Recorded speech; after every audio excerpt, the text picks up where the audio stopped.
যে স্বাধীন বাংলাদেশে মুক্তিযোদ্ধাদের বিচার করবে পাকিস্তানে ভাঙার দায়ে।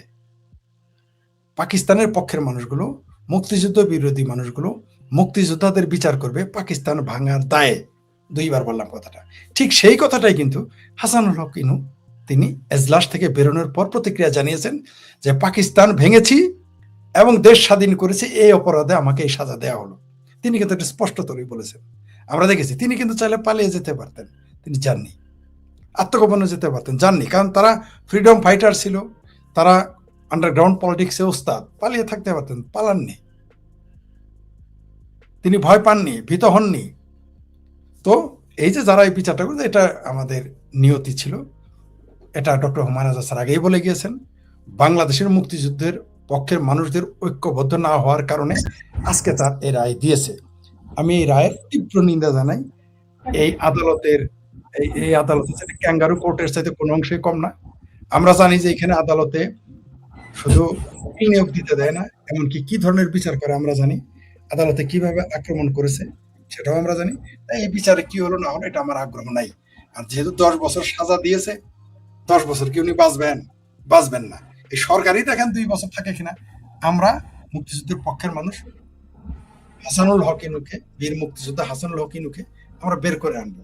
বাংলাদেশের মানুষ তাকে বের করে আনবে, মুক্তিযুদ্ধের পক্ষের মানুষ তাকে বের করে আনবে, তাতে কোনো সন্দেহ নেই। সেটা শীঘ্রই আপনি দেখতে পারবেন। আজকে প্রধানমন্ত্রীর তথ্য উপদেষ্টা ডাক্তার জাহিদুর রহমান আলোচিত চরিত্র সেই ইন্ডিয়ার কাণ্ডের মধ্য দিয়ে তিনি একটা প্রেস কনফারেন্সে বলেছেন যে আওয়ামী লীগকে আর বিএনপি পুনর্বাসন করবে না, নাম্বার 1। নাম্বার 2, তিনি বলেছেন শেখ হাসিনার ভাষণ প্রচারে বাংলাদেশের সংবাদ মাধ্যমগুলো আদালতের নিষেধাজ্ঞা মানছে না, তার ভাষণ প্রচার, তার বক্তব্য প্রচার না করার জন্য। এবং ওভারঅল তিনি বলছেন যে স্থানীয় নির্বাচনেও আওয়ামী লীগ বা বিএনপি, জামাত, এনসিপি এই পরিচয়ে কেউ থাকছে না। এবং আওয়ামী লীগের কার্যক্রম আদালতে, আইসিটিতে, এই ইন্টারন্যাশনাল ক্রাইম ট্রাইব্যুনালে সেইখানে যখন রায় হবে, সেই অনুযায়ী যদি তারা মানবতা বিরোধী অপরাধী হয়, তাহলে সেখানে নিষিদ্ধ হলে পরে দেখা যাবে কি। এই বিষয়ে আপনার কি মনে হয় যে কোন দিকে যাচ্ছে? আওয়ামী লীগকে কি সরকার কোন দিক থেকে ভয় পাচ্ছে, বা শেখ হাসিনার ফিরে আসার ঘোষণাকে কোনোভাবে খুব সিরিয়াসলি নিয়েছে? আর নইলে হঠাৎ করে শেখ হাসিনার ভাষণ নিয়ে কথাবার্তা, শেখ হাসিনা বক্তব্য প্রচার নিয়ে কথাবার্তা, আমি একটু ওভারঅল বুঝতে চাই শেখ ফরিদ ভাই আপনার কাছে। আবারও আপনাকে ধন্যবাদ, আপনাদের দর্শক সহ এবং আমাদের অতিথি, আমাদের আইনবিদ সৈয়দ মামুন ভাই, আপনাকে আবার সালাম, নমস্কার এবং সকলকে শুভেচ্ছা। শুনেন, আপনি বললেন, আপনি এখানে উত্তরও দিয়ে দিয়েছেন যে প্রশ্নবোধক আপনি রেখেছেন, কোনো সন্দেহ নাই। একজন এডিটর হিসেবে তো প্রশ্নই রাখবেন, এটাই স্বাভাবিক। এখানে একটা দাঁড়ি দিতে হবে আর কি অক্ষরটা তুলে দিতে হবে। আওয়ামী লীগকে ভয় পাচ্ছে সরকার, কোনো সন্দেহ নেই। ভয় পাচ্ছে বলেই তো আমরা দেখলাম, যে তাদের যে তাদের প্রভুরা বলে দিয়েছে। জননেত্রী শেখ হাসিনা যেদিন ঘোষণা দিলেন, তারপরেই দেখলাম তাদের প্রভু রাষ্ট্রের প্রতিনিধিরা বলল যে শেখ হাসিনা আর বাংলাদেশে ক্ষমতায় আসতে পারবে না, তার পরিবারও আসতে পারবে না। আরে বাবা, আপনি কে এই কথা বলার? এটা ডিসিশন নেবে বাংলাদেশের জনগণ, আমি বাংলাদেশে প্রবেশ করতে পারবো কিনা, আপনি আতিক রহমান পূর্ণিয়া ইলেকশন করতে পারবেন কিনা, সৈয়দ মামুন মাহবুব সাহেব নির্বাচন করতে পারবে কিনা, দেশে আসতে পারবে কিনা, এটা তো ডিসিশন নেবে বাংলাদেশের জনগণ। এটা কারো কিছু বলার নাই। কালকে যদি বাংলাদেশের জনগণ মনে করে সৈয়দ মামুন, আতিক রহমান, শেখ ফরিদ বাংলাদেশের রাজনীতিতে ছিল না, থাকবে, আপনি ঠেকাইতে পারবেন না। তাহলে আমাদের 3 জনের, এটা আমাদের নাগরিক অধিকার, আমি বাংলাদেশের রাজনীতিতে আসবো। ইভেন আমার জনগণ আমাকে চাচ্ছে না, কিন্তু আমি রাজনীতি করব, এটা আমার সাংবিধানিক অধিকার। এই বক্তব্য আমাদের প্রতিপক্ষ রাজনীতিবিদরা বলতে পারে, বাংলাদেশের যে কোনো নাগরিক এটা বলতে পারে। আমার সমালোচনা, আমার যেমন জামাত তো কোনোদিনই চাইবে না বাংলাদেশে আমি রাজনীতি করি, প্রশ্নই আসে না। কারণ আমি তো, যদি কোনোদিন আমি ইলেকশন করি, আমি তো প্রকাশ্যে ঘোষণা দিব স্বাধীনতা বিরোধীদের ভোট আমার দরকার নেই, আমি চাইবই না তাদের কাছে, যাবও না তার কাছে, প্রশ্নই আসে না। আমার স্বাধীনতা বিরোধীদের ভোট নিয়ে আমাকে এমপি হইতে হবে, ওই রাজনীতি আমি কোনোদিন করবো না। সম্ভবত সেই জন্য কোনোদিন রাজনীতি করতে পারবো না, বা আমাকে রাজনীতি কেউ নিবে না, বা আমি যাব না। আমি প্রকাশ্য বলবো, আমার অবস্থান সুস্পষ্ট। এটা আমার যেমন বলার অধিকার আছে, তেমনি জামাতিদেরও অধিকার আছে বলার যে শেখ ফরিদকে আমরা চাই না, এই লোককে আমরা ইলেকশন করে বলতে পারে সে বাংলাদেশের নাগরিক। কিন্তু অন্য দেশের নাগরিক কিভাবে বলে আমি এটা বুঝে উঠতে পারি না। তাও শুধু নাগরিক হলে তিনি যদি ইন্টেলেক্ট হতেন, মানে তিনি যদি বুদ্ধিজীবী হতেন, তিনি একজন লেখক হতেন বা একজন ক্রিটিক হতেন, পৃথিবীর যে কোনো দেশের ক্রিটিক। আমি ভারতের নরেন্দ্র মোদীজিকে নিয়ে আমি সমালোচনা করতে পারি, অমিত শাহকে নিয়ে সমালোচনা করতে পারি, আমি রাহুল গান্ধীকে নিয়ে সমালোচনা করতে পারি, ইন্দিরা গান্ধীর নাতনি রাহুল আর কি প্রিয়াঙ্কা গান্ধীকে নিয়ে সমালোচনা করতে পারি ক্রিটিক হিসেবে।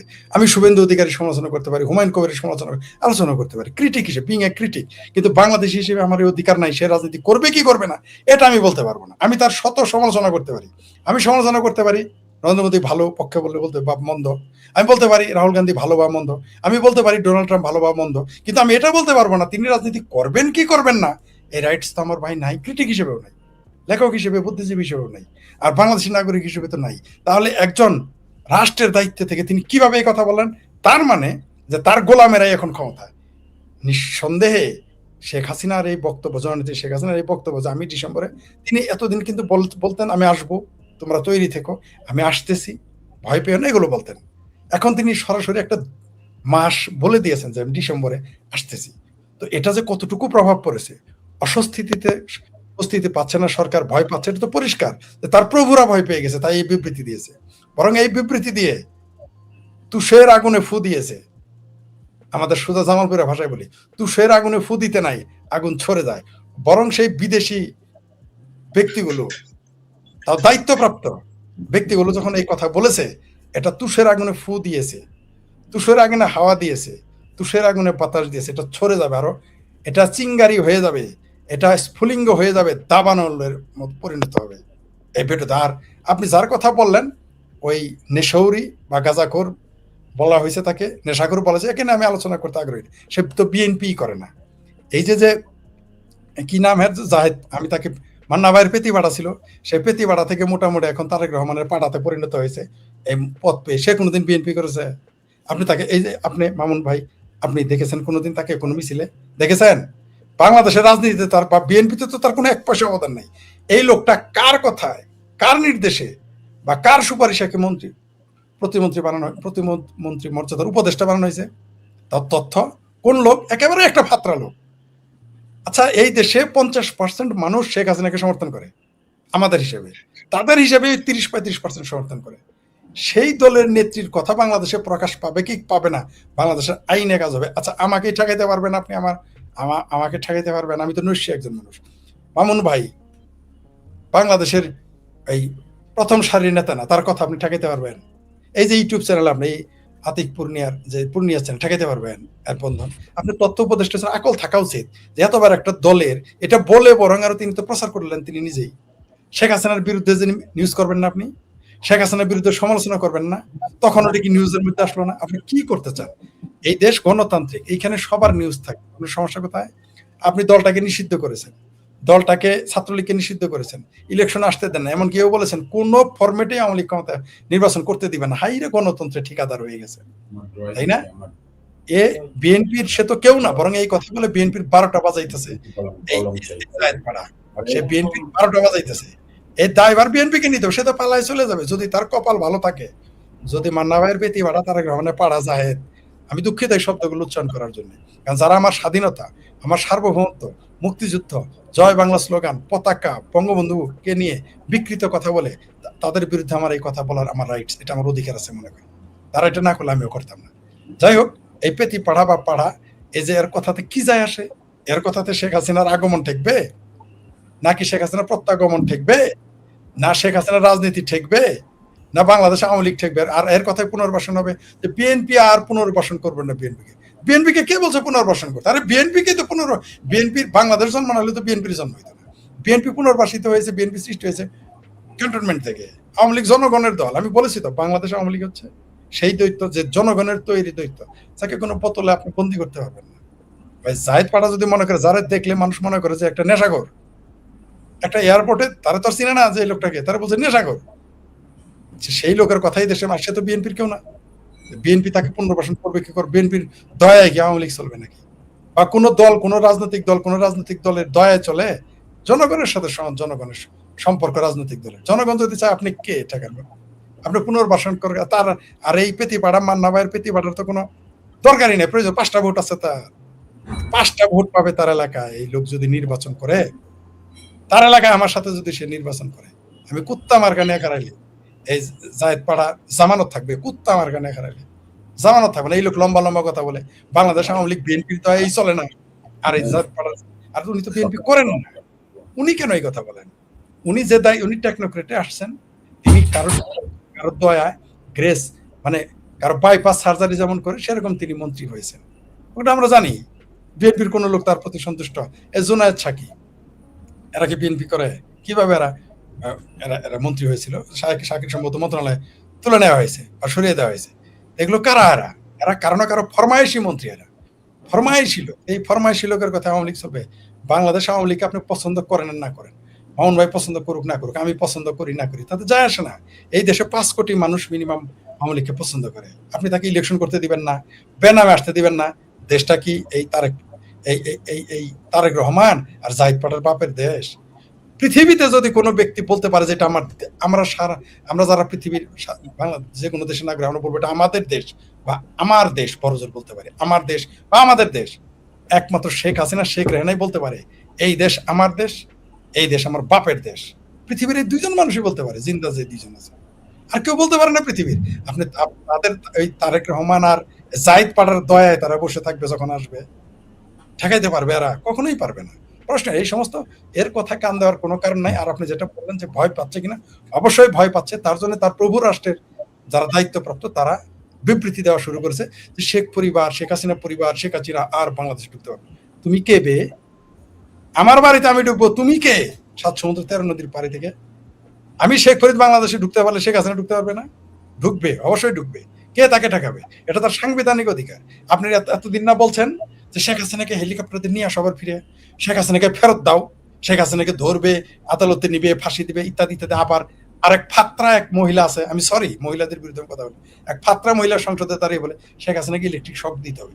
কমন সেন্স থাকে, কোনো মানুষের সেন্স থাকলে এই কথা বলে সংসদে দাঁড়িয়ে তাকে ইলেকট্রিক শক দিতে হবে? পৃথিবীর কোন আদালতের আইনে আছে ইলেকট্রিক শক দেওয়া? মানে কত নির্মম, কত বর্বর হলে এরা এরা বলে গণতন্ত্রের দাবিদার। বিএনপি তো কোনোদিনই গণতান্ত্রিক দল ছিল না, চেষ্টা করেছিল, তারা পারে নাই। তবে তারা যদি গণতান্ত্রিক দল হতো, বাংলাদেশের জন্য, গণতন্ত্রের জন্য, আমাদের জন্য, বাংলাদেশের জন্য ভালো হতো, কিন্তু হয়ে ওঠেনি। তার জন্য এই কথা বলতে পারে সংসদে দাঁড়িয়ে একজন মহিলা, যে তাও একজন মহিলা হয়ে বলে তাকে ইলেকট্রিক শক। আমার মনে তিনি আরো কিছু বলতে চেয়েছিলেন, সেই শব্দগুলো আমি উচ্চারণ নিজেও করলাম না। তার মনে আরো কিছু ন্যাক্কারজনক পাশবিকতা তার মনে ছিল, যেগুলো তিনি সংসদে বলতে পারেন নাই। আমরা ওগুলো বুঝি। তবে এই ইলেকট্রিক শক যেন তার গায়ে না লাগে, তাকে কেউ না দেয়, এই ব্যাপারে তাকে সতর্ক। এত বড় দুঃসাহস তার! ইভেন ওনাকেও যদি এই কথা বলে কেউ, আমি তো সেটা সমর্থন করতে পারি না। কোন সভ্য লোক সংসদে দাঁড়িয়ে এই কথা বলতে পারে? একজন মানুষ নিন্দা জানায় আরো হাততালি দিয়েছে। এই জামাতি সরকার, এই বিএনপির সরকার, মুস্তাফা সরকার হাততালি দিয়েছে, স্পিকার সেটা এক্সপান্স করে নাই। কি বেহায়া নির্লজ্জ হলে স্পিকার হলে এই কাজ করে? একজন সাংসদ এই কথা বলা, সেটা আবার লিখিত আকারে থাকে, এক্সপান্স করে না। মিনিমাম আকল থাকা তো দরকার। তো শেখ হাসিনাকে কেউ পারবে না ঠেকাইতে বাংলাদেশের। আচ্ছা, শেখ হাসিনাকে আসতে দিলেন না, ধরে নিলাম, আমি কমরেড মঈনুদ্দিন খান বাদলের ভাষায় বলতে চাই, ধরে নিলাম শেখ হাসিনাকে আসতে দিলেন না, আওয়ামী লীগের লোক আসবে না ক্ষমতা, আমি ঠেকাইতে পারবেন? তখন আপনি কেন? তারেক রহমান যদি এই দেশে 17 বছর পর আসতে পারে, এখানে সজীব জয় আসতে পারবে না, এখানে পুতুল আসতে পারবে না, আপনি ঠেকাইতে পারবেন? কারো মুরদ আছে ঠেকানোর কোন শক্তি? আর যাইতে দেন না, আর 1 ডিসেম্বর পর্যন্ত বলছে। ধরে নিলাম এই ডিসেম্বর আসে নাই, 27 ডিসেম্বর আসবে, আপনি ঠেকাইতে পারবেন? আগামী 23 জনের মধ্যে বাংলাদেশের নেটো বাহিনী রাখতে হবে আওয়ামী লীগ ঠেকাইতে। আপনি পারবেন না ঠেকাইতে, পারবেনই না। আপনি কে পারবে? কোনো আইন দ্বারা পারবেন না, কোনো সৈনিক দ্বারা পারবেন না, পুলিশ দ্বারা পারবেন না, কারণ জনগণ চাইবে বাংলাদেশে শেখ হাসিনা ঢুকবে দেশে। আপনি ঠেকাবেন কিভাবে? ভয় তো অবশ্যই পাচ্ছে, তার জন্যই তো এগুলো বলতেছে। জি, ধন্যবাদ। জি জি জি, ধন্যবাদ শেখ ফরিদ ভাই। মামুন ভাই, আবারও আপনার কাছে একটা ভিন্ন ইস্যুতে, আমরা গত কয়েকদিন ধরে 23 জুন আওয়ামী লীগের যে প্রতিষ্ঠা বার্ষিকী ছিল সেই দিন এবং এর পরবর্তীতে শেখ হাসিনার দেশে ফেরার ঘোষণা, যে ডিসেম্বরের মধ্যে ফিরবেন, এর পরিপ্রেক্ষিতে আপনি দর্শকদের কিছু কমেন্ট নিশ্চয়ই দেখেছেন। তারা কমেন্ট করছেন তুরাগ নদীতে একটা ঘটনা ঘটেছে, তুরাগ নদী ঘিরে। একদিকে সরকার পক্ষ থেকে পুলিশ খুব স্ট্রংলি বলছে যে এটা প্রোপাগান্ডা, যারা ছড়াচ্ছে প্রোপাগান্ডা তাদেরকে ধরা হবে।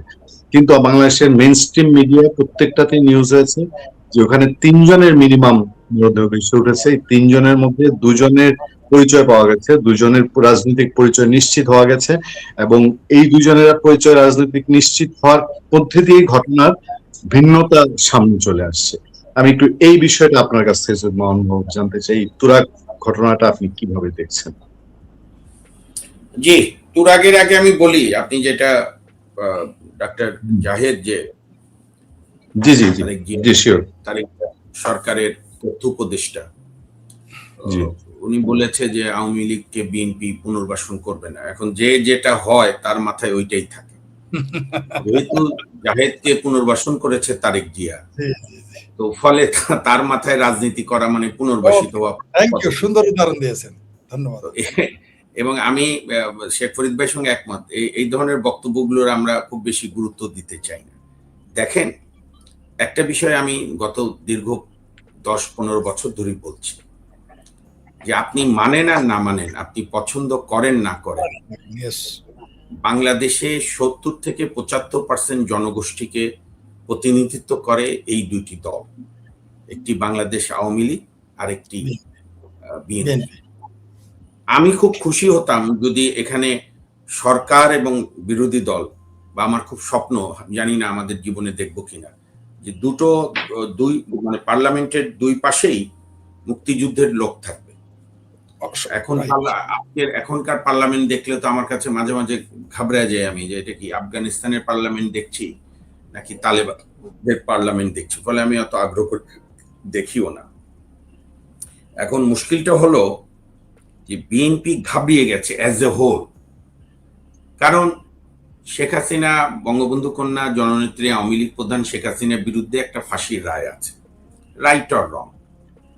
শেখ হাসিনা যদি বলে আমি দেশে ফিরবো, তো বিএনপি তো উচিত হেলিকপ্টার প্লেন সহ নিয়ে গিয়ে নিয়ে এসে জেলে দেওয়া। জেলে দিলে উনি ডিলে কন্ডন করে উনি আপনার আপিল ফাইল করবেন, আরো অনেক মামলা আছে সেগুলো প্রতিদ্বন্দ্বিতা করবেন। তো এই জন্যই আমার মনে হয় যে আপনার তাকে বিএনপি এইটা কোনো উত্তরই দিচ্ছে না এখন। কারণ আপনাকে আমি শোনেন, আমি পক্ষ বিপক্ষ বাদ দেন, ফ্যাক্ট কি? ফ্যাক্ট হচ্ছে শেখ হাসিনা তো she was the prime minister of this country, she is the daughter of father of the nation Bangabandhu Sheikh Mujib. কাছ থেকে যারা তাকে দেখেছে, আমরাও দেখেছি নানা সময়, she is very sharp lady, courageous lady, পরিশ্রমী, and she is a nationalist, প্রচন্ড জাতীয়তাবাদী। ভোট ব্যবস্থা, ভোটাধিকার, বিএনপি ছাড়া দেশ চালানোর চেষ্টা যে উনি এফোর্ট নিয়েছে, নিশ্চয়ই উনি একজন শিক্ষিত মানুষ হিসেবে নিজে, এখনই দলের মধ্যে না বলুক, নিজে উপলব্ধি করে যে 18 নির্বাচনটা রাতের নির্বাচন করার দরকার ছিল না। কারণ 18 নির্বাচন যে রাতের নির্বাচন হয়েছে, উনি ভাইয়ের মনে আছে কিনা, উনি কিন্তু 24 নির্বাচনে আওয়ামী লীগের ডামি পদে মনোনয়ন দিয়েই কিন্তু বলেছিল যে গতবারের মতো রাতের কলঙ্ক আমি নেব না, এই জন্য তোমরা নিজেরা প্রতিদ্বন্দ্বিতা করো যাতে ভোটটা প্রতিদ্বন্দ্বিতাপূর্ণ হয়। এগুলো তো দরকার ছিল না, কারণ 91 থেকে 96, 96 থেকে 2001, 2006, 1 থেকে 2006, মাঝখানে 2 বছর গ্যাপ দিয়ে, সেটাও বিএনপির তত্ত্বাবধায়ক সরকারকে পলিউট করার জন্য ওই 2 বছর ফখরুদ্দিনের গভর্নমেন্ট ছিল। অনেকে এটা ভুলে যায়, আমি এটা আগেও বলেছি যে একতরফা নির্বাচন যেরকম 14 সালে হয়েছিল, 2007-এর 22শে জানুয়ারি তদানীন্তন যে বিএনপি রাষ্ট্রপতি বা বাংলাদেশের রাষ্ট্রপতিও ছিলেন বিএনপি পন্থী ইয়াজউদ্দিন সাহেবও একটা নির্বাচনে আবার নিজেই প্রধান উপদেষ্টা হয়ে গিয়েছিল। ওনারাও কিন্তু একটা নির্বাচনের তারিখ দিয়েছিল 22 জানুয়ারি, এবং সেটা আওয়ামী লীগ এরশাদকে যখন অযোগ্য ঘোষণা করলো, মহাজোট হিসাবে আওয়ামী লীগের প্রধান শেখ হাসিনা জানুয়ারি 4 কি 5 তারিখে 2007-এ সমস্ত 300 প্রার্থী তুলে নিল, এবং অনেক জায়গায় বিনা প্রতিদ্বন্দ্বিতায় নির্বাচনও হয়ে গিয়েছিল। অনেকে ভেবেছিল 22 জানুয়ারি নির্বাচন হবে, একতরফা বিএনপি জিতবে। তো যাই হোক, তারপরে তো 1/11 হলো, নানা ঘটনা। 1/11-এর সঙ্গে আলাপ আলোচনা সবাই করেছে, আলাপ আলোচনা করেই কেউ দেশে গেছে, কেউ ট্রিটমেন্টের জন্য গেছে, কেউ মুসলেকা দিয়ে গেছে। এগুলো তো ফ্যাক্ট, যেগুলো ফ্যাক্ট সেগুলো আপনি অস্বীকার করতে পারবেন না। একজন মমতাময়ী মা হিসাবে বেগম জিয়া কাঁদতে কাঁদতে বলেছে যে আমার ছেলে আর রাজনীতি করবে না, ওকে ট্রিটমেন্ট দিতে দেন। তো ফলে এখানে খুব মানে মোরাল হাইট নেওয়ার স্ট্যান্ড বাংলাদেশের কোনো রাজনৈতিক দলেরই নাই। তারা নানা সময় নানা কৌশল করেছে, কিংবা আমি অন্যভাবেও বলতে পারি রাজনীতি করতে গেলে নানা কৌশল নিতে হয়। যেরকম বিএনপি এবার বলে যে আমরা কৌশল নিয়েছি যে ইউনূস নির্বাচন দিত না, এই জন্য যা বলতো যে চাঁদও আমরা এনে দেবো, ও বিএনপি রাজি হয়ে গেছে। পার্লামেন্টে কিন্তু প্রধানমন্ত্রীর পক্ষে যিনি বলেন, স্বরাষ্ট্রমন্ত্রী সালাউদ্দিন আহমেদ বলেছে যে নির্বাচন আদায় করার জন্য ওরা যা যা সনদে বলেছে আমরা রাজি হয়েছি, আমরা এটা চেয়েছি নির্বাচনটা হোক। আমার দৃষ্টিতে খারাপ না, কারণ ইউনূস সাহেবদের যে মাস্টার প্ল্যান ছিল সেখান থেকে বের করে আনতে তো হবে একটা। এখন আপনি যে তুরাগ নদেরটা বললেন, প্রথমে আমি একটা কথা বলি, আমি আমার চূড়ান্ত রাজনৈতিক শত্রু, ব্যক্তিগত শত্রু বা আমাকে যে আঘাত করেছে আমি তারও এরকম নিষ্ঠুর মৃত্যু কামনা করি না। নিশ্চয়ই আপনারা দুইজনও করেন না, এইটা মানবিকতা না। দেখেন, আমাকে আমার এক শিক্ষক বন্ধু একটা টলস্টয়ের উদ্ধৃতি পাঠিয়েছে যে when you feel pain then you are alive, অর্থাৎ তুমি যখন নিজে ব্যথা পাও তার মানে তুমি বেঁচে আছো। আর যখন তুমি when you feel pain of others people then you are a human being, যখন অন্যের ব্যথা বুঝতে পারো তার মানে তুমি মানুষ। তো তুরাগে যেটাই ঘটুক, পুলিশ মারুক, বিএনপি মারুক, দুইটা তরুণ, এখন পর্যন্ত 3টা বাচ্চা ছেলে মারা গেছে। আমরা তো এত কথার কপাচি চাই না। পুলিশ তদন্ত করুক, বা পুলিশ যে 7টা ছেলে মিছিল করেছিল তাকে দাঁড় করিয়ে নিয়ে বলুক কই ওরা তো বেঁচে বলতো বিয়েতে, ঠিক আছে, ওদেরকে আমরা ধরলাম। শুনেন, এখানে আমি একটা কথা বলি, আমি কিছু কথা বলবো, অনেকের পছন্দ হবে না সবারই। আপনি যতক্ষণ আওয়ামী লীগকে নিষিদ্ধ রেখেছেন, সন্ত্রাস দমন আইন কার্যকর আছে, আওয়ামী লীগ মিছিল করলে পুলিশ গ্রেপ্তার করতে পারে। বিচারে প্রমাণ হলে 2 বছর জেল হবে না, 3 মাস হবে না, 5 বছর, ভিন্ন কথা। কিন্তু আওয়ামী লীগ মিছিল করলে আপনি মারতে পারবেন না। জাতীয়তাবাদী ছাত্র দল, জাতীয়বাদী যুব দল পুলিশ না, বা স্বেচ্ছাসেবক দল পুলিশ না। এবং এই কথা আজকে আমি নতুন বলছি না। আমার যদি গত 10 বছরের টকশো গুলো দেখেন, আমি আওয়ামী লীগ আমলে বলেছি, যখন দেখেছি আওয়ামী লীগরা রাস্তায় দাঁড়ায়, আওয়ামী লীগের কর্মীরা বিএনপি বা যে কোনো লোকের মোবাইল চেক করতো, তখনই আমি বলছি যে পাকিস্তান আমলে আমিও প্রতিবাদ করেছি। পাকিস্তান আমলে লুঙ্গি খুলে পাকিস্তানিরা চেক করেছে যে হিন্দু না মুসলিম। আর এখন আওয়ামী লীগের মতো ঐতিহ্যবাহী দল মোবাইল দেখবে। শোনেন, আপনি রাজনৈতিক আদর্শকে, এই যে ফরিদ ভাই বলে না, দেখেন আমরা অনুচ্ছেদ 38-72 দিয়ে, আমি এখনো এটার পক্ষে। আমি মনে করি কোন দেশেই ধর্মভিত্তিক রাজনীতি হওয়া উচিত না, ধর্মকে ব্যবসা করে তারা। কিন্তু আমরা তো এই কথা বলেও তো জামাতকে আটকাতে পারলাম না, আমাদের নানা ব্যর্থতার জন্য। আর যেখানে আওয়ামী লীগ একটা বড় শক্তিশালী দল, আমি ধরেন সরকার বা আমাদের শেখ ফরিদ ভাইয়ের মাঝখানে থাকলাম। সরকার বলে যে 10-15%, ফরিদ ভাই বলছে 50%, আমি দুইটার মাঝখানে থাকলাম। ধরেন 35%, 40%, এবার তো ভোটেই দেখা গেছে। সেই 40% জনগোষ্ঠীকে আপনি কি বঙ্গোপসাগর এত বড় যখন ভাসিয়ে দেবেন আপনি? আর যেখানে অলরেডি শেখ হাসিনার মতো এত অভিজ্ঞ নেতৃত্ব, এত উন্নয়ন কাজ করেছে, এত অবকাঠামো, এত মানুষকে সুযোগ দিয়েছে, তারপরও প্রধান দল বিএনপিকে বাদ দিয়ে সরকার চালানো যায়নি, রাইট অর রং, সেখানে এটা পারবে? আমি তো এখনো মনে করি বিএনপির এই জামাতের খপ্পর থেকে মুক্ত হয়ে তাদের উচিত আওয়ামী লীগকে রাজনৈতিকভাবে মোকাবেলা করা। এবং পুনিয়া সাহেব, আপনি যেটা প্রায় বলেন না যে আওয়ামী লীগ রাজনীতিতে অংশগ্রহণ করলে বিএনপি তো ঘাবড়ানোর কিছু নাই। বিএনপি তো আওয়ামী লীগকে মোকাবেলা করেই গত 15 বছর ধরে রাজনীতি করছে, এখন তার ক্ষমতায়। অন্যদেরও ভয় পাওয়ার কিছু নাই। আওয়ামী লীগ যারা করে তারা কি আকাশ থেকে আসে? আমাদেরই ভাই, বন্ধু, বোনরা করে। আমি যে কথাটা বারবার বলবো যতক্ষণ বিএনপির হুঁশ না নড়ে। বিএনপিরাই জনমত যাচাই করুক। ধরেন যে কোনো একটা ফ্ল্যাটে 40টা ফ্ল্যাট আছে, বিএনপি চয়েস করে যে কোনো 10টা ফ্ল্যাটে গিয়ে নিরাপত্তার সঙ্গে জিজ্ঞেস করুক। আপনি 10টা ফ্ল্যাটের মধ্যে 3টা ফ্ল্যাট পাবেন আওয়ামী লীগ, 3টা ফ্ল্যাট বিএনপি, একটা জামাত, একটা 1.5টা এদিক ওদিক, 1-2টা সুবিধা মনে করে যে আমরা ওইভাবে রাজনীতি করি না, কিন্তু যে ভালো করবে তার পক্ষে থাকবে। সেই রাজনীতিকে আমার কাছে কেন যেন মনে হচ্ছে, ধরেন শেখ হাসিনা যে এনডিটিভির ইন্টারভিউটা আমি দেখেছি, অসাধারণ ইন্টারভিউ দিয়েছেন, চমৎকার করে তার ব্যাখ্যা দিয়েছেন। তো এই ইন্টারভিউ পর তো বিএনপির বলা হচ্ছে যে আমরা কবে আসতে চান, আমরা প্লেন পাঠিয়ে দিচ্ছি। তো ঝামেলা শেষ, এসে আপনি আইনি প্রক্রিয়া মোকাবেলা করেন। আর শেখ হাসিনাও কিন্তু গতকালকের নেত্রী না। উনি ঘুম থেকে উঠে 15ই আগস্ট জার্মানিতে ছিল, ঘুমিয়েছে, ঘুম থেকে উঠে শুনেছে দুই বোন যে তাদের বাবা মা ভাই বোন কেউ নেই, এবং কত বড় বর্বরতা।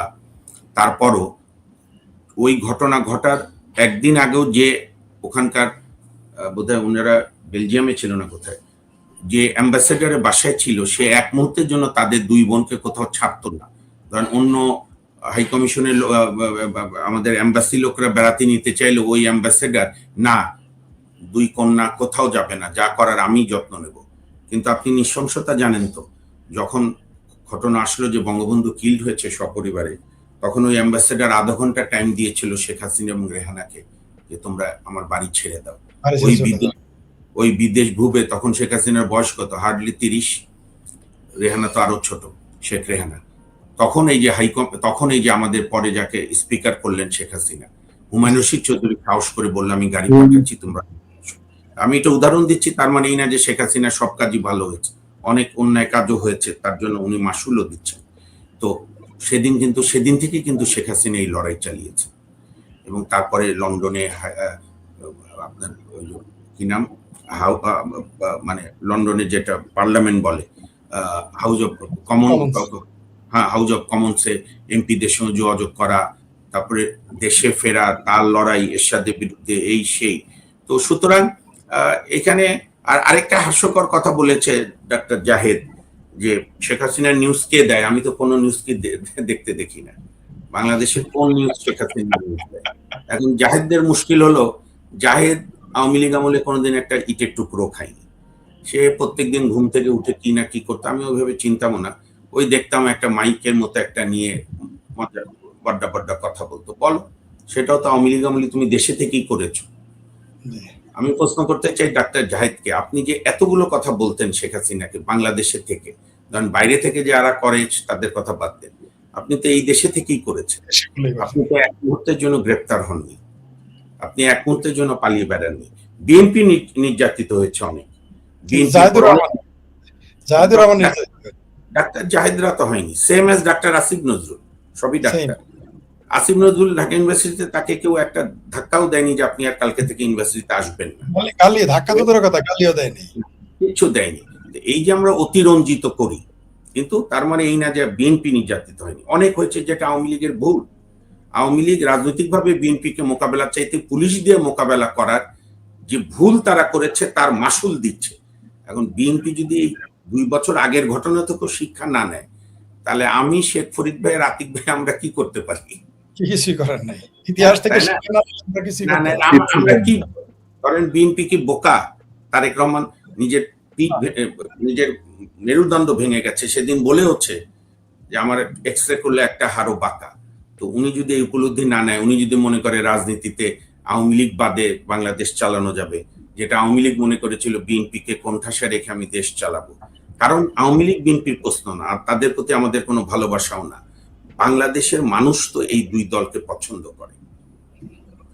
বাংলাদেশের মানুষ এই দুই দলকে ঘিরেই তাদের রাজনীতি করে, কোনোটাই কম, কোনোটাই বেশি। অন্যান্য সাধারণ মানুষরাও মাঝে মাঝে বিকল্প যে খোঁজেনি তা না। এখন আমি ফরিদ ভাই অনুমতি দিলে ফরিদ ভাইয়ের ভাষা ধার করি। ফরিদ ভাইয়ের ভাবির ছেলেদের অনেকে মনে করেছিল এরা বোধহয় একটা ইয়াং তুর্কি হবে, দেখা গেল না, এরা হচ্ছে জামাতের বাইকো ডাক, এরা হচ্ছে জামাত ছদ্মবেশী। তখন তো মানুষ মুখ ফিরিয়ে নিল। তো এইটা বুঝবে তারা যখন ঠিক মতো রাজনীতি নামবে, মানুষের কাছে যাক। তো আপনি যেটা বলেছেন, তুরাগের ঘটনা খুব নৃশংস, এবং এরকম ঘটনা করে কেউ পার পাবে না।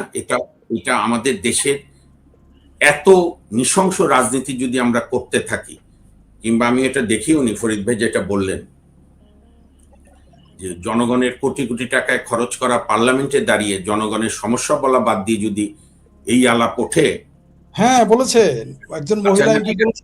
হ্যাঁ, আমি আপনার কথাই তো, আপনার উপর পুরো আস্থা আছে আমার।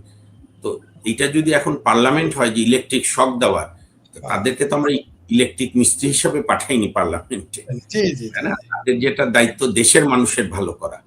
তো আরেকটা আমি একবারই আলাপটা করে দিই, পরে বাকিরা আপনারা আলাপ করলেন। বিএনপি কিন্তু স্থির না, তার প্রমাণ কি দেখেন। আমি যখন ব্যারিস্টার আশরাফের পক্ষে রিট করলাম যে এই যে ডক্টর ইউনূস এবং তার গ্যাং, তার উপদেষ্টারা যে হিউম্যান ট্র্যাজেডি করলো, শিশু হত্যা, এবং আপনারা জেনে খুশি হবেন ইউনূসের বিরুদ্ধে এখন হাইকোর্টে মাত্র একটাই রুল পেন্ডিং আছে, সেটা ব্যারিস্টার আশরাফ পিটিশনার, আমরা তার লয়ার। তো তখনও অ্যাটর্নি জেনারেল, আমরা ওখানে একটা দরখাস্ত ছিল যে ইউনূস সাহেব এবং আসিফ নজরুল্লাহ সহ কেউ যেন দেশ ত্যাগ না করতে পারে, যেটাকে কোর্টের ভাষায় বলে ট্রাভেল রেস্ট্রিকশন। তো অ্যাটর্নি জেনারেল সাহেব ওইটুককে খুব বিরোধিতা করলো, বা মহসিন সাহেব একটা তদন্ত চেয়েছিল, সেই রিটেও ওনারা খুব বিরোধিতা করলো। কিন্তু গতকাল তো মাননীয় প্রধানমন্ত্রীর প্রতিনিধি স্বরাষ্ট্রমন্ত্রী সালাউদ্দিন আহমেদ কি বলল, যে সবচেয়ে দুর্নীতি হয়েছে 18 মাসে, আমি মাননীয় প্রধানমন্ত্রীকে অনুরোধ করব দুদককে দিয়ে তদন্ত করাতে। তা আপনার তো সালাউদ্দিন ভাই, আপনি যেহেতু লয়ার ব্যাকগ্রাউন্ড, আমি রাজশাহী ইউনিভার্সিটির, আপনি আরো ভালো ঢাকা ইউনিভার্সিটির, ওই অধিকার থেকে ভাই ডাকছি। সালাউদ্দিন ভাই, আপনার তো প্রধানমন্ত্রীকে কষ্ট দেওয়ার দরকার নাই। আমরা যে হাইকোর্টের রুলটা করেছি সেখানে আমরা প্রেয়ার দিয়েছি যে একটা তদন্ত কমিটি করা, যে ইউনূস কেন এই ট্র্যাজেডি করলো। আপনি ওই তদন্ত কমিটিটা করে দেন, করে দিয়ে ওই তদন্ত কমিটির নেতৃত্বে সবগুলো তদন্ত হোক। শোনেন, সত্য কখনো চাপা থাকে না। ইউনূসরা যে ব্যর্থতা পরিচয় দিয়েছে, যে দুর্নীতি করেছে, ইউনূসের সরকার মানুষের সঙ্গে প্রতারণা করেছে। ইউনূসকে অনেকেই, বুঝুক না বুঝুক, দূর এত বছর বয়স, মিষ্টি মিষ্টি কথা বলে, ধরেন শেখ ফরিদ ভাই, আতিক রহমান পূর্ণিয়া, মামুন যদি তার ব্যাকগ্রাউন্ড না জানে, তো ফরিদ ভাই বলেন তার 5 মিনিট কথা শুনলে যে কেউ মুগ্ধ হয়ে যাবে না? কথা বলে দারিদ্রকে আমরা জাদুঘরে পাঠিয়ে দেব, আমার কিচ্ছু নাই, সব ট্রাস্ট করে লুট করছে। তো অ্যাকচুয়ালি ইউনূসের সরকার একটা মাস্টার প্ল্যান নিয়েছিল, বাংলাদেশকে মৌলবাদী রাষ্ট্রে পরিণত করবে, এবং তারা বিএনপির সঙ্গে খেলতে চেয়েছিল, কিন্তু বিএনপির এখানে রাজনৈতিক প্রজ্ঞার পরিচয় দিয়েছে। আর মুক্তিযুদ্ধের পক্ষের আওয়ামী লীগ সহ যারা মুক্তিযোদ্ধারা, তারা মনে প্রাণে জায়নামাজে, মন্দিরে, মসজিদে, গির্জায়, প্যাগোডায় দোয়া করেছে, যেভাবেই হোক নির্বাচন হোক। মানে ওই যে আপনার নুরুল কবির কিন্তু একটা সাহসী কথা বলেছিল ভোটের আগে না পরে, যে রুমাল, যেরকম মানুষ গন্ধ হলো একটা ঘরে যায় না, নাকে রুমাল দিয়েও ধানের শীষকে দিয়েছে যাতে জামাত না আসে। কারণ জামাতের নৃশংসতা, আমি কালকে এক জায়গায় বলছিলাম যে ঢাকা বিশ্ববিদ্যালয়ে আমার এই ছেলে মেয়েরা জামাতের নৃশংসতা, মুক্তিযুদ্ধ তো আছে, রাজশাহী বিশ্ববিদ্যালয়ে আমি দেখেছি 92, 93, 94 জামাতের নৃশংসতা। খালেদা জিয়া প্রধানমন্ত্রী, জাতীয়তাবাদী ছাত্র দলের 5 জন কর্মী শহীদ হয়েছিল, ছাত্র ইউনিয়নের কর্মী একজন শহীদ হয়েছিল, ছাত্র মৈত্রী জাসদের রক্তাটা। আমার এখনো অনেক বন্ধু আছে, বয়স যেহেতু 50 পার হচ্ছে, মাঝে মাঝে ফোন দেয় বিভিন্ন জেলা থেকে, যে দোস্ত হাঁটতে পারি না ঠিক মতো। এবং রক্তাটা, যে বাংলাদেশের মানুষকে যে রক্ত কাটে, এটার জনক হচ্ছে ইসলামী ছাত্র শিবির এবং জামাত। চট্টগ্রাম বিশ্ববিদ্যালয় এটার সাক্ষী, রংপুর কারমাইকেল, অর্থাৎ শিবির যেখানেই তারা শক্তি অর্জন করেছে, তারা এটা করেছে। এতদিন একটা সৌভাগ্য ছিল, ঢাকা বিশ্ববিদ্যালয় তারা ওইভাবে কাজ করতে পারেনি। এটা আওয়ামী লীগ এবং ছাত্রলীগের দুর্বল রাজনীতির কারণে তারা গুপ্ত ছিল। আর এবার ডক্টর ইউনূস ওই যে জামাতি একটা যে নিয়াজ আহমেদ যে ভিসি বানিয়েছিল, তাকে টাস্ক দিছিল যে ডাকসুতে শিবিরকে জিতানো। আমি আবারও অনুরোধ করব বিএনপিকে, যে আপনার রাজনীতিকে মজবুত করার জন্য বিএনপি, আপনার উচিত মুক্তিযুদ্ধকে পুরোপুরি লালন করা, মুখে না বলে। কারণ এখন জামাত উন্মুক্ত হয়ে গেছে। কাজে যারা জামাতকে ভোট দেয়, যারা 71-এর পরাজয়ের গ্লানিকে মনে ধারণ করে ভোট দেয়, তারা আর আগেকার মতো বিএনপিকে দেবে না। কারণ তাদের বর কন্যা, বর পুত্ররা এখন সরাসরি রাজনীতিতে আছে। আজকেও আমি একটা দুর্ভাগ্য দেখলাম, বার কাউন্সিলে তো এখন ইলেকশন বাদে কমিটি করছে, যেটা আপাতত করছে, কিন্তু বার কাউন্সিলে বিএনপি অ্যাডহক কমিটি করেছে জামাতের 3-4 জন লয়ার নিয়ে, যেটার কোনো প্রয়োজন ছিল না। এখন পার্লামেন্টকে যে অনেকে বলে যে এটা এক দলের পার্লামেন্ট, তো তাই তো মনে হচ্ছে, সব জায়গাতে তাই মনে হচ্ছে। কারণ আপনার দিনের শেষে গণতন্ত্রের বিরোধী দল লাগে, আর সেই বিরোধী দল হচ্ছে আওয়ামী লীগ। যেরকম আওয়ামী লীগ বিরোধী দল মানুষ বিএনপি কে করতো, জাতীয় পার্টিকে দিয়ে হয়নি, এবারও জামাত এনসিপি কে দিয়ে হবে না। সুতরাং আমি শেষ করি, বিএনপি সুবুদ্ধির উদয় হোক, না হলে আর আরেকটা আমি একদম এটা বলি শেষ করছি, আওয়ামী লীগ এত অভিজ্ঞ রাজনৈতিক সংগঠন এবং জনতার আন্দোলন এমন, আওয়ামী লীগের কারো কাছ থেকে কোনো পরামর্শ নিতে হবে না, অনুমতি হবে না। আওয়ামী লীগের মতো করে তার মতো রাজনীতি করবে। কিন্তু বিএনপি যে স্থিরতার কথা বলে, বিএনপি যে বলে সবাই রাজনীতি করবে, সেটা এখন প্রমাণ দেওয়ার দায়িত্ব বিএনপির। কারণ বিএনপি যেহেতু ক্ষমতায় আছে, অতীতে যেরকম আওয়ামী লীগকে মানুষ দেখতে চেয়েছিল উদার হতে, হয়নি আওয়ামী লীগ উদার, তার জন্য বাংলাদেশ সাফার হয়েছে, মুক্তিযোদ্ধারা সাফার হয়েছে, ইভেন মুক্তিযুদ্ধ ইতিহাস এখন রিমান্ডে। এখান থেকে বেরিয়ে আসতে হবে। আমি মুক্তিযুদ্ধে বিশ্বাসী। আওয়ামী লীগের বাইরে সব শক্তিকে অনুরোধ করব যে মুক্তিযুদ্ধ, বঙ্গবন্ধু, বাংলাদেশ, এইটা নিয়ে কোনো দ্বিধা রাখা যাবে না। রহমান বলেছে, আমি আজকে কোর্ট থেকে আসার সময় জাম ছিল দেখে ইউনিভার্সিটির ওই ইয়া দিয়ে আসছিলাম, কি নাম আপনার, ব্রিটিশ কাউন্সিলের সামনে দিয়ে, যে ব্রিটিশ আমলে এক ডিসি ছিল ফুলারের নামে ফুলার রোড থাকবে, আর স্বাধীন বাংলাদেশে বঙ্গবন্ধুর নামে থাকবে না। এই বেঈমানি মুনাফিকি জাতি সহ্য করবে না।